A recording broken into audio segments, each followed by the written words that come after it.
Hola, muy buenas a todos. Hoy vamos a tratar un tema que nos toca de cerca y que sinceramente genera bastante impotencia.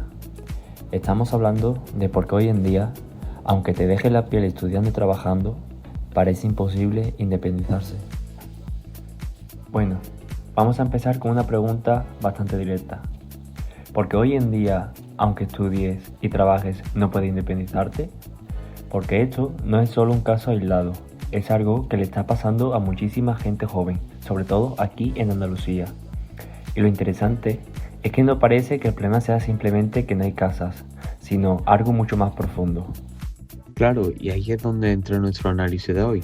No creo que sea una cuestión de mala suerte individual o de que no ahorremos lo suficiente los jóvenes. Yo creo que es un problema estructural y del sistema. Sí, y para que no se quede solo en teoría, vamos a partir de un caso concreto que hemos analizado, pero que en realidad puede representar a toda una generación. Bueno, el caso es el de Carlos. Tiene 31 años, carrera universitaria. En teoría, todo lo que nos dicen desde chico que hay que hacer para que te vaya bien. Pero la realidad es que solo encuentra contratos de unos meses o trabajo a media jornada que no le aseguran nada. Y no es un bicho raro. Según el INE, la cantidad de jóvenes con contratos temporales en España es el doble que en el resto de Europa. Por eso, cuando Carlos va al banco, le cierran la puerta en la cara. No le dan una hipoteca porque no saben realmente si el mes que viene tendrá ingresos. Es un bloqueo total. Trabaja, pero no puede vivir solo. De hecho, los datos del Observatorio de Emancipación son brutales. Un joven en Andalucía tendría que gastar casi el 85% de su sueldo neto solo para pagar el alquiler él solo. Con lo que le sobra, no le da ni para el abono transporte y la comida. Y lo más irónico es que, según el portal Idealista, pagar la letra de una hipoteca en muchas ciudades andaluzas sería un 30% o un 40% más barato que pagar el alquiler de ese mismo piso. Pero como Carlos no tiene ahorrado los 30.000 euros que le piden para la entrada, como cualquier joven, se queda atrapado pagando un alquiler carísimo que no le deja ahorrar. Es pescadilla que se le muerde la cola. Aquí es donde hay que pararse a pensar y analizar cómo hemos llegado a esto. La vivienda se veía como una necesidad básica, un derecho para vivir, pero en las últimas décadas se ha transformado en un activo económico, es decir, en algo para invertir y sacar beneficios. Claro, como si fuera una acción en bolsa o criptomoneda, pero con el techo de la gente. Exacto. Mira, este dato, según el Banco de España, invertir en vivienda da una rentabilidad de casi el 10% anual. Eso es muchísimo más de lo que te da cualquier cuenta de ahorro.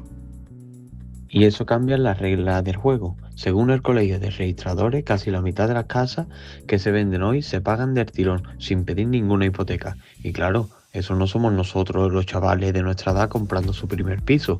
Son inversores o fondos que compran para alquilar y hacer negocio. Y mientras la vivienda sube como la espuma, los sueldos, bueno, ya sabemos. Es que el pacto se ha roto. Si ajustamos los datos, el poder adquisitivo de los jóvenes ha caído un 20% desde 2008. Trabajamos más, estamos más formados, pero compramos mucho menos que nuestros padres a nuestra edad. Entonces, si volvemos a Carlos, ¿realmente el problema es suyo? ¿Es que no se ha esforzado lo suficiente o que gasta mucho en salir? Ese es el gran engaño. Muchas veces a los jóvenes nos los marca como un fracaso personal, pero es simplemente para no mirar al sistema. Según la Fundación FOESA, el ascensor social está averiado. El esfuerzo ya no garantiza una estabilidad, porque los precios básicos se han escapado de los salarios. Claro, es que Carlos hace lo que le toca, pero las reglas han cambiado. Antes, con un sueldo normal, te comprabas una casa y sacabas adelante una familia. Hoy, con un sueldo medio, en Andalucía, apenas te llega para una habitación en un piso compartido en ciudades como Sevilla o Málaga. Y aquí es donde se ve la desigualdad más fuerte entre nosotros. No todos los jóvenes jugamos con las mismas cartas. Totalmente. Ahí entra el factor familiar.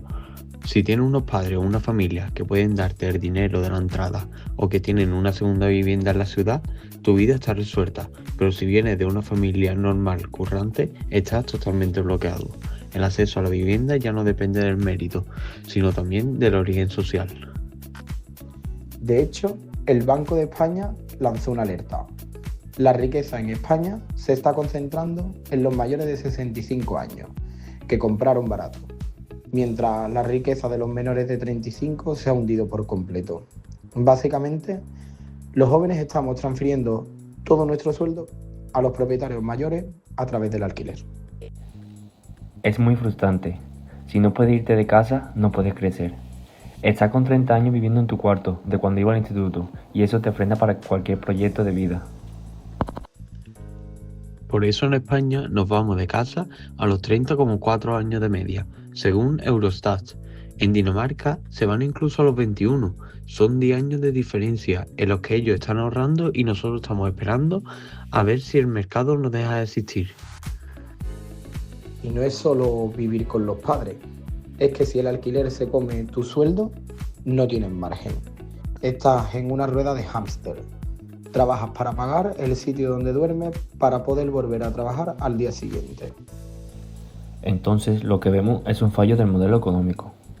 ¿Queremos una sociedad donde la vivienda sea para vivir o donde sea el refugio de los que quieren ganar dinero rápido? Básicamente es lo que hemos dicho antes del colegio de registradores. Si la mitad se compra al contado, es que el mercado ya no es para los ciudadanos, es para el capital.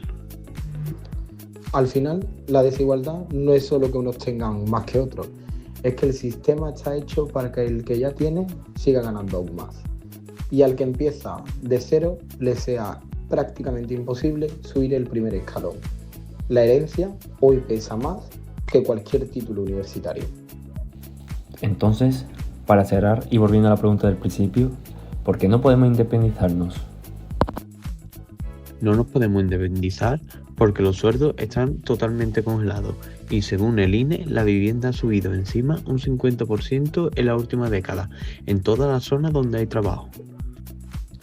Y porque cada vez importa más de dónde viene que lo que eres capaz de hacer.